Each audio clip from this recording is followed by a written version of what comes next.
성년이 된 자녀를 둔 부모들이 뭔가를 정리하다가 우연히 마주친 자녀의 어렸을 때의 이 사진을 이제 보면서 자기도 모르게 튀어나오는 말이 그때는 좋았는데 이런 말을 하게 됩니다. 이 말에는 몇 가지 의미가 이제 포함됐다고 할 수 있습니다. 그때는 무조건 예쁘고 또 사랑스러웠고 또 착했고 또 말을 잘 들었다, 이제 이런 것이죠. 그런데 지금은 어떻다는 겁니까? 예쁘지 않거나 사랑스럽지 않거나 말을 안 듣는다는 것은 아니지만 그때가 이제 더 좋았다는 거죠. 중년이 된 여자분들이 우연히 20대 사진을 이렇게 이제 보게 될 때 그때는 예뻤고 잘 나갔고 인기가 많았는데 이런 생각을 하면서 씁쓸한 마음이 들 수 있습니다. 시간이 지나면서 외모나 성격이 달라지는 것은 어쩔 수 없습니다. 그런데 이 달라지면 안 되는 것들이 있죠. 그 중에 가장 중요한 게 이제 신앙입니다. 오늘 말씀에 보면 하나님께서 이스라엘 백성의 옛날 모습과 현재의 모습을 비교를 하고 있습니다. 옛날에는 사랑스러웠는데 지금은 미운 물건처럼 되었다는 거죠. 호세아가 사역하던 북이스라엘은 머리부터 발끝까지 사온 것이 하나도 없을 정도로 우상 숭배의 죄악으로 가득했습니다. 호세아 선지자는 계속해서 그들의 죄악을 드러내는 그런 메시지를 계속 이제 전합니다. 그런데 오늘 말씀에 보면 그 이스라엘이 원래 그런 존재가 아니었다는 거예요. 최상의 상품이고 최고의 걸작품이었다는 겁니다. 이스라엘에만 하나님의 영광이 있었다는 거예요. 그런데 이스라엘의 몰락하고 이제 부패된 겁니다. 그 이유는 이스라엘이 전쟁에서 지거나 경제적인 어려움 때문이 아니라 우상 숭배에 빠졌기 때문이에요. 이스라엘이 너무나 신속하게 하나님을 떠나서 죄 가운데 빠져버린 겁니다.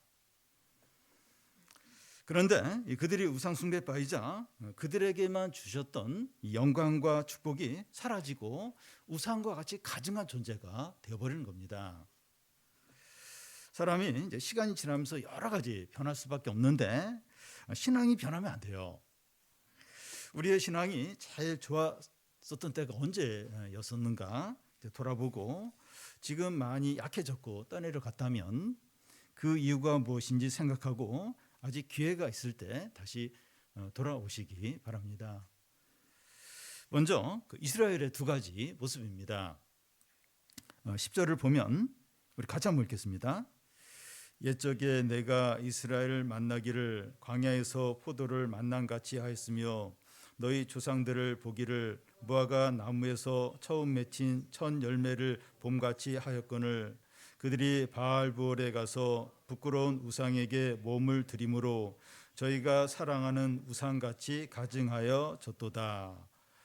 광야는 풀 한 폭이 없고 물도 없고 정갈이 가득한 그런 곳입니다. 어떤 여행객이 사막을 계속 여행을 하다가 지치고 피곤해서 어디 쉴 만한 곳이 없는가 찾다가 가까운 곳에 나무들이 있고 우물이 있고 또 과일이 주렁주렁 열린 나무들을 발견했을 때 너무나 반갑고 기쁠 겁니다. 여름 이제 등산을 갔는데 이 산 정상에 올랐을 때 갈증이 나면서 시원한 물을 마시고 싶은 막 그런 어떤 갈증이 이제 있는데 일행 중에 한 사람이 자기 세계에서 이제 보온병에 있는 시원한 그 냉 커피를 이제 한 잔 줄 때 너무나도 맛있고 기쁠 겁니다. 여기 옛적에 하는 것은 이 출애굽 시대를 말합니다. 출애굽 때 이스라엘은 하나님께 이 광야에서 만난 이 포도송이와 같았다는 거예요. 하나님의 관심과 기쁨의 대상이 이스라엘이었습니다. 그 당시에 문명이 발달하고 강대군 애굽이 아니었어요. 하나님의 모든 관심과 기쁨의 유일한 대상은 언약 맺고 말씀에 순종하는 이스라엘 백성들이었습니다. 여러분, 세상에서 하나님의 온 관심은 이 교회에 가 있습니다. 대기업이나 시민단체나 NGO 봉사단체가 아닙니다. 교회가 작고 부족하고 가난하고 약해도 하나님의 기쁨과 관심의 대상은 교회입니다. 하나님을 예배하는 무리들에게 진정한 관심과 사랑을 나타내십니다. 너희 조상 보기를 무화과 나무에서 처음 맺힌 첫 열매를 봄같이 하였거늘. 무화과 나무는 심은 지 5, 6년 됐을 때 첫 열매가 맺힌다고 그래요. 특히 무화과 나무는 다른 열매가 맺히지 않는 시기에 이렇게 맺히기 때문에 더 이제 반가운 겁니다. 더 이제 기쁨이 되는 겁니다. 그래서 무화과 나무의 첫 열매는 더욱더 귀하고 기쁨을 주는 열매입니다. 누가 이렇다는 거예요? 너희 조상이 그렇다는 겁니다. 아브라함과 이삭과 야곱과 요셉이 그렇다는 거예요. 하나님을 신뢰하고 하나님과 동행하는 그들의 그 조상들이 하나님께 큰 기쁨과 사랑스러운 존재였다는 겁니다. 에녹은 하나님을 위해서 무슨 일을 했다, 여기 언급이 없어요. 그냥 하나님과 동행했다 이렇게만 나오는데, 하나님이 그를 너무 기뻐하셔서 죽음을 보지 않게 하면서 하늘로 그냥 데려가 버리셨습니다. 하나님은 어떤 사람을 기뻐하십니까? 어려운 상황에서도 믿음을 지키고 말씀에 반응해서 사는 자들입니다. 죄와 불신앙 가운데 살았더라도 회개하고 돌아오는 자들이죠. 한 여자가 잃은 드라크마를 찾았을 때, 목자가 잃은 양을 찾았을 때, 아버지가 돌아온 탕자를 만났을 때 너무나 기뻐, 너무나 행복해 하는 겁니다. 광야에서 포도를 만난 것처럼, 무화과 나무에서 첫 열매가 맺힌 것처럼 너무나 기뻐하고 귀하게 여기는 겁니다. 여러분, 하나님이 기뻐하시는 것은 우리가 어떤 수준에 올라가야 하는 게 아니에요. 누구처럼 돼야 하는 게 아닙니다. 사람들마다 신앙의 분량이 다 다르죠. 자기 분량에 따라서 믿음으로 살고, 자기 분량에 따라서 이제 섬기는 겁니다. 이 5세인 어린 자녀가 부모를 기쁘게 하는 것과 20세인 성인 자녀가 부모를 기쁘게 하는 게 다릅니다. 5세인 자녀는 이렇게 그 부모를 기쁘게 한다는 게 수준이 낮을 수 있어요. 근데 오히려 부모에게 더 큰 기쁨이 되는 것과 같습니다. 우리에게 이 마음과 믿음이 있으면 얼마든지 가능해요. 얼마든지 하나님의 기쁨을 대상이 되는 건 얼마든지 가능합니다. 어려운 상황에서 이 마음을 잘 지키고, 유혹 가운데서 믿음을 잘 지키고, 자기 분량에 따라서 최선을 다할 때 하나님께 최고의 기쁨이 됩니다. 그런데 이스라엘 백성들은 광야의 포도송이 같이 여기는 하나님께 어떻게 행합니까? 10절 중간을 보면, 그들이 바알 부올에 가서 부끄러운 우상에게 몸을 드림으로 저희가 사랑하는 우상같이 가증하여 졌도다.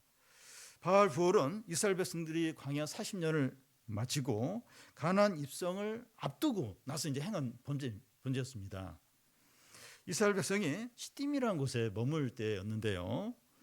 그때 많은 이스라엘 백성들이 모압 여인의 유혹을 받아서 바알에게 제사하고 모압 여인들과 성적인 어떤 그런 죄에 빠지게 되었습니다.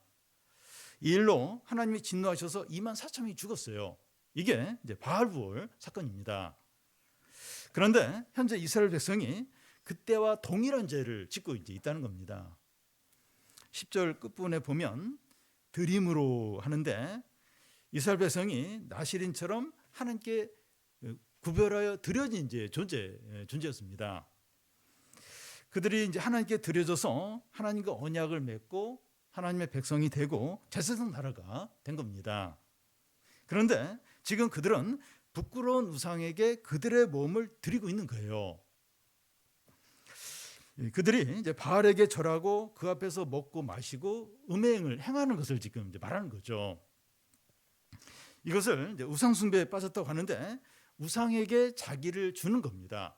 그러니까 이스라엘 백성은 자기를 구별해서 하나님께 드리는 그런 존재였는데, 이제는 우상에게 자기를 드리고 있는 거예요. 드리고 있는 겁니다.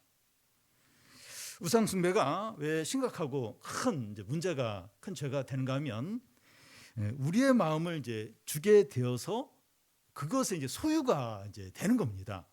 그러니까 이제 신자는 하나님께 드려져서 하나님께 소유가 된 자들인데, 이게 우상 숭배를 하면 우상에게 마음을 주고 그러면서 이제 우상의 소유가 이제 되어 버린 겁니다. 그런데 우상이 이제 어떤 것인가 하면 그 10절 그 뒷부분에 보면 부끄러운 성경이 부끄러워하고 우상은 작게 돼 있어요. 그러니까 이 우상이라는 건 부끄러운 것, 아주 수치스럽고 더러운 거라는 거죠. 이스라엘 백성은 하나님 앞에서 영광스러운 존재였는데 더러운 곳에 소유가 되어 버린 겁니다. 이제 이렇게 되어 버린 거예요. 이스라엘 백성 이렇게 되어 버린 겁니다. 예, 그렇게 된 결과가 뭡니까? 저희가 사랑하는 우상같이 가증하여졌도다. 더 이상 이 광야의 포도같이 존귀하고 영광스러운 그런 존재가 아니라 우상같이 더럽고 수치스러운 존재가 되어버린 겁니다. 어떤 우상을 섬기든지 그 우상과 같이 비참하게 돼요. 그러니까 우상을 섬기면 우상에게 딱 소유가 돼요. 우상과 딱 연합이 되면서 그러니까 우상처럼 비참한 그런 존재가 되어버린 겁니다. 그런데 이런 타락은 한순간에 이루어진 게 아닙니다. 일시적인 충동이나 실수가 아니에요. 오랫동안 마음 안에 불신앙이 있었고 정욕이 불타고 있었는데 기회가 주어지니까 밖으로 드러난 것뿐입니다. 이게 갑자기 어떤 실수 뭐 이런 게 아니에요. 오랫동안 이제 그 안에 불신앙과 그런 게 있다가 이제 어떤 기회가 있을 때 그게 확 바깥으로 이제 어떤 그런 행동으로 어떤 죄로 큰 죄로 이제 드러나는 거죠. 여러분 우리 안에 이 정욕과 욕심이 용암처럼 끓어오르고 있다는 걸 잊으면 안 됩니다. 우리가 예수님을 믿고 매주일 예배를 드려도 우리 안에 정욕과 욕심이 가득하다는 것을 기억해야 합니다. 선줄로 생각한 자는 넘어질까 조심하라고 했습니다.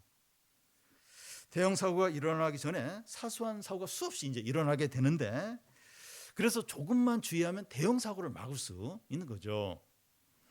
그와 같이 평상시 작고 사소해 보이는 죄들을 반복해서 짓고 있을 때 무시하면 결국 큰 죄에 빠지게 된다는 겁니다.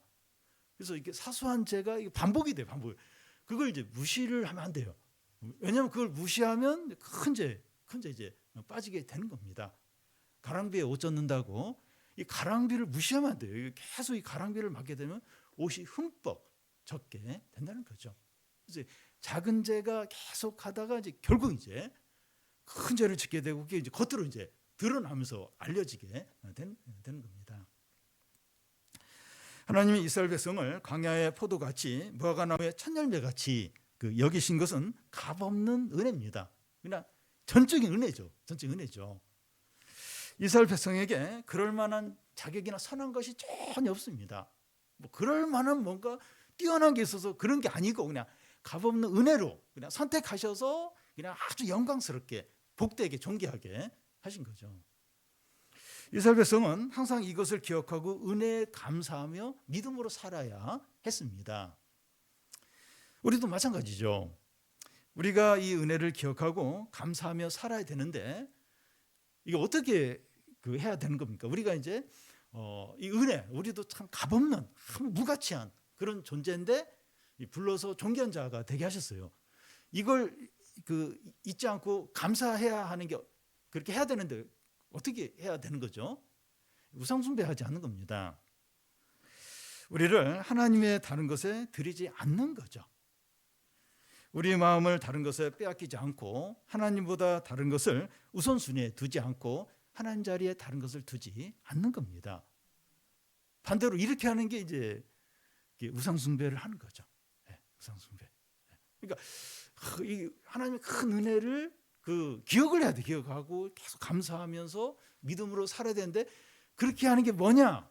다른 것에 마음을 안 뺏기는 거예요. 이 하나님 자리에 다른 것을 두지 않는 겁니다. 계속해서 그런 걸 확인하면서 그렇게 이제 하는 거죠. 하나님께서 우리를 첫 번째로 여기고 가장 사랑하시는데 우리도 이 하나님을 가장 우선적으로 여기고 사랑해야 되죠. 하나님은 그래요. 여기 말씀에 나온 것처럼 이스라엘 백성들을 광야에서 만난 그 포도송이처럼 무화과 첫 열매처럼 너무나 기뻐하고 너무 사랑하세요. 우리에 대해서도 그렇게 하세요. 하나님 우리를 그렇게 하시는데 그럼 우리도 이제 그렇게 해야 되죠. 감사하면서 그렇게 해야 되죠.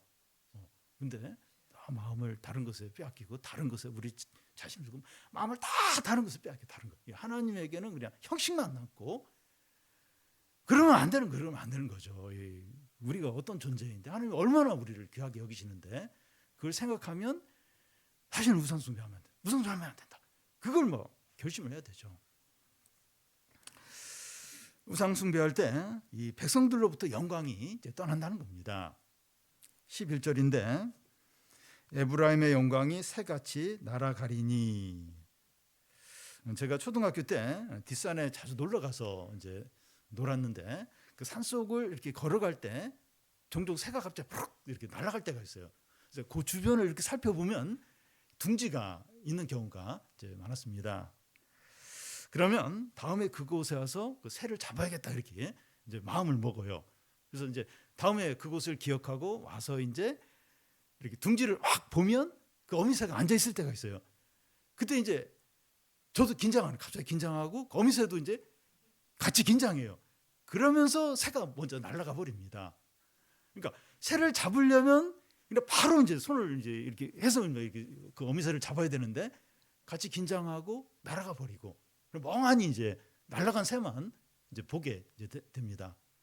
근데 새를 잡으려면 그 새가 날아가기 전에 이렇게 손을 덮치든지 몸을 이렇게 날려서 이제 새를 잡아야 됩니다. 하나님의 영광이 이제 이스라엘에 떠나 버리면 다시 잡지 못하는 거예요.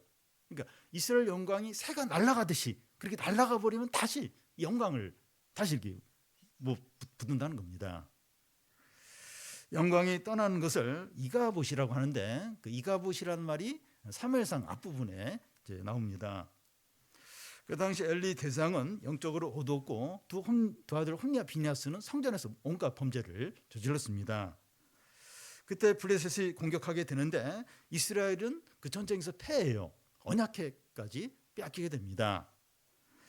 그 사실을 한 병사가 성막에 있는 엘리 대장에게 알리게 되는데 엘리 대장은 그 소식을 듣고 너무 놀라서 의자에 앉았다 뒤로 자빠져요. 그래서 목뼈가 부러져서 죽게 됩니다. 이 모든 소식을 들은 비냐스의 아내가 출산을 하면서 이스라엘에서 영광이 떠났다는 의미로 그 아들의 이름을 이가봇이라고 짓고 이렇게 죽게 됩니다. 이스라엘에서 하나님 영광이 떠나면서 모든 것을 잃어버리게 됩니다. 에브라임은 북이스라엘의 다른 이름인데 그 의미는 번영, 창성 이런 뜻입니다. 에브라임은 많은 번영의 약속을 받았습니다. 아버지 야곱이 에브라임을 축복할 때 그 나무의 가지가 담장을 넘어서 뻗어날 것이라고 이렇게 하고 그 자손이 여러 민족을 이룰 것이라고 했습니다. 또 신명기에는 므낫세는 천천히요 에브라임 만만으로 이렇게 크게 번성할 것을 말했고 또 에브라임이 말하면 사람들이 떨 것이라고 했습니다. 에브라임만큼 번영에 대한 축복을 많이 받은 지파가 없었습니다. 그런데 에브라임이 바알에게 자신을 드림으로 하나님의 영광이 떠나는 겁니다. 에브라임에 대한 하나님의 모든 약속이 파괴가 되고 모든 축복들을 빼앗게 되는 거예요. 그리고 여기 하나님의 영광이 떠난다고 하는 것은 하나님이 떠나는 것을 말합니다. 그러니까 영광이 하나님 영광을 하나님을 가리키는데 하나님 영광이 떠난다. 이거 하나님이 이제 떠나는 거죠. 12절 중간을 보면 내가 그들을 떠나는 때에는 그들에게 화가 미치리로다. 이스라엘의 영광 중 하나님이 떠나면 이스라엘은 이방 나라들 가운데 한 나라 정도로 돌아가는 것이 아니라 훨씬 더 나쁜 상태가 되는 겁니다. 그들에게 이제 화가 미치게 이제 된다고 하는데 모든 재앙이 임한다는 거죠.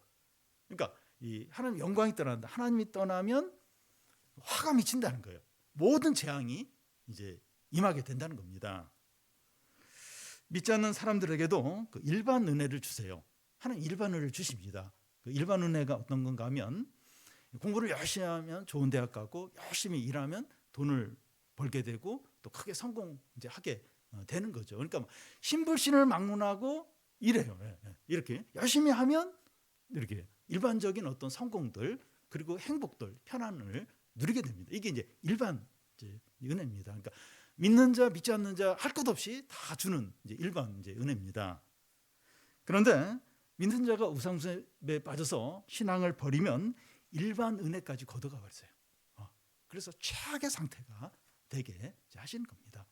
그러니까 믿는 자가 신앙을 버리고 이러면 그냥 믿지 않는 사람 그 수준으로 그게 아니에요. 그게 아니고 일반 사람에게, 그 믿지 않는 사람들에게도 일반 은혜를 주시는데 그 일반 은혜까지 싹 걷어가 버려요.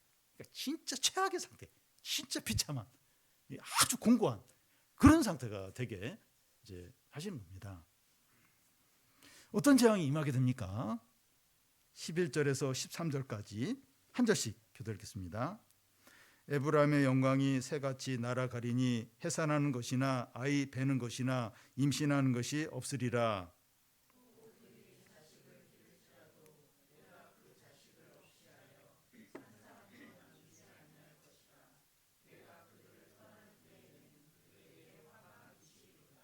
내가 보건대 에브라임은 아름다운 곳에 심긴 두루와 같으나 그 자식들을 살인하는 자에게로 끌어내리로다.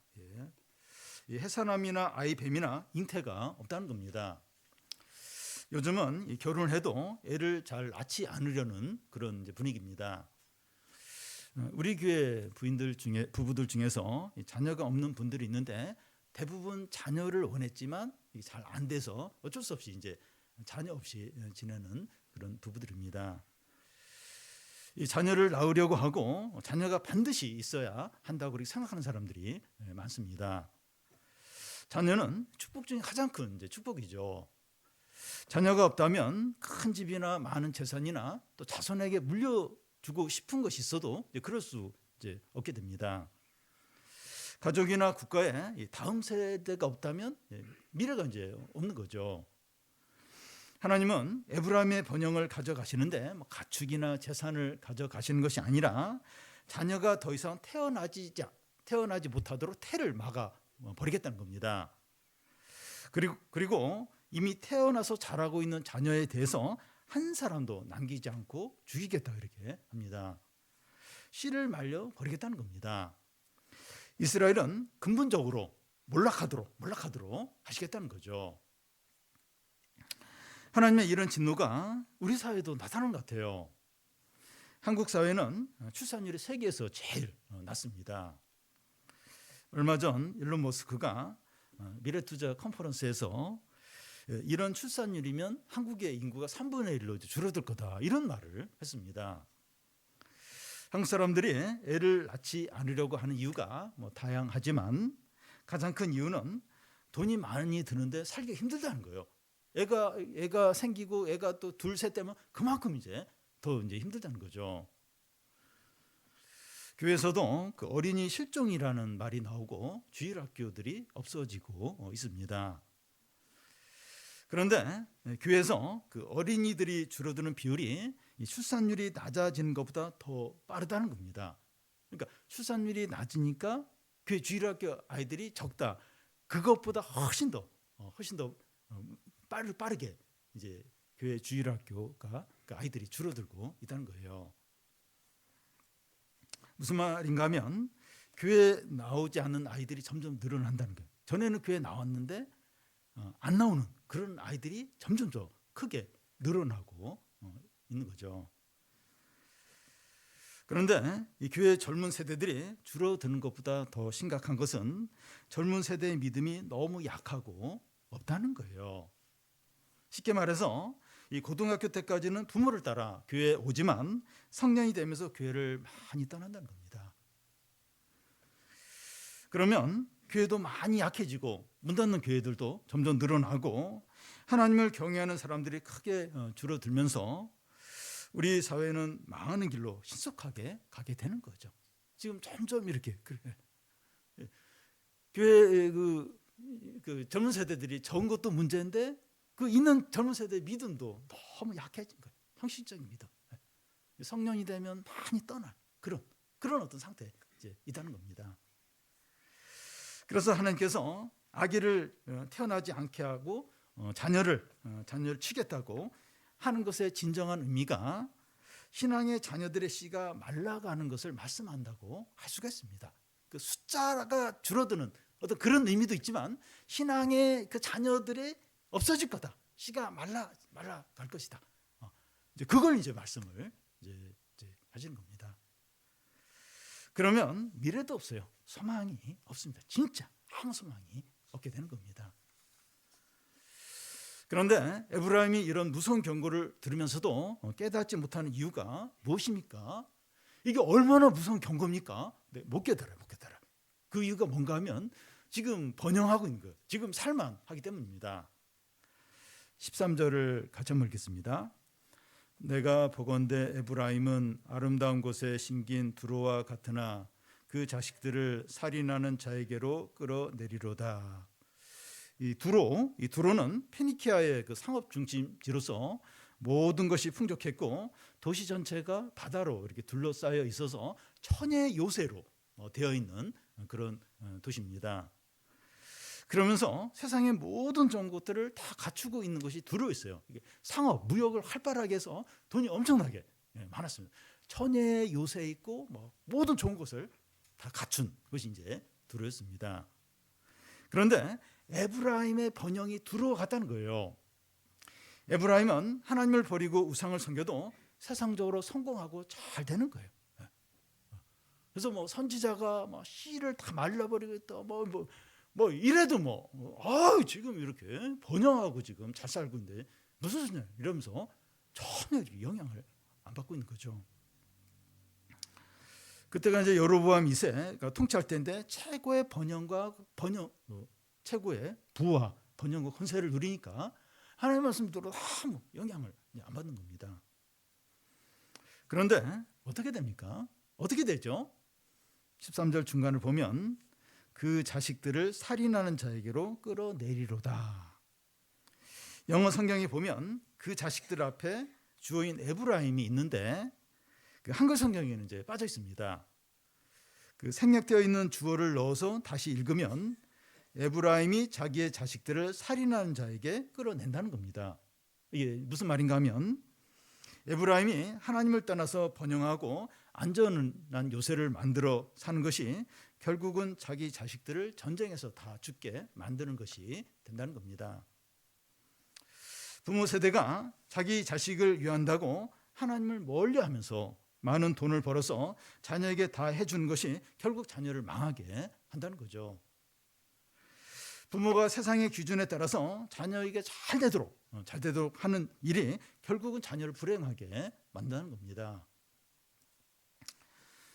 여러분, 번역을 쫓아가고 이 겉으로 드러난 좋은 결과에 눈이 멀면 안 됩니다. 오히려 어려움이 있고 힘들면 자신의 영혼을 돌보게 되죠. 그러니까 여로보암 2세 때 그 이스라엘의 번영이 눈멀게 하는 거예요. 이렇게 잘 살고 돈이 많은데 걱정이 이게 눈멀게 만든 눈멀게. 오히려 어려움이 있고 힘들면 자신의 영혼을 돌아보죠. 부족한 가운데 이 자녀를 이제 믿음으로 키우면 자녀에게 훨씬 복이 될 수 있어요. 부족하고 어려운 가운데 참 돈은 없지만 참 어렵지만 내가 이 자녀 믿음으로 키워야겠다. 너는 참 이렇게 모든 게 힘들어도 하나님을 좀 믿으면서 살아라. 그럼 하나님 복 주신다. 이런 자녀가 훨씬 하나님 없이 모든 거 다 채워주고 그래서 하나님 없는 자녀보다는 그리고 세상적으로 잘 나가는 자녀보다는 이런 자녀가 훨씬 복되고 이 자녀에게 진정으로 위하는 길이라는 거죠.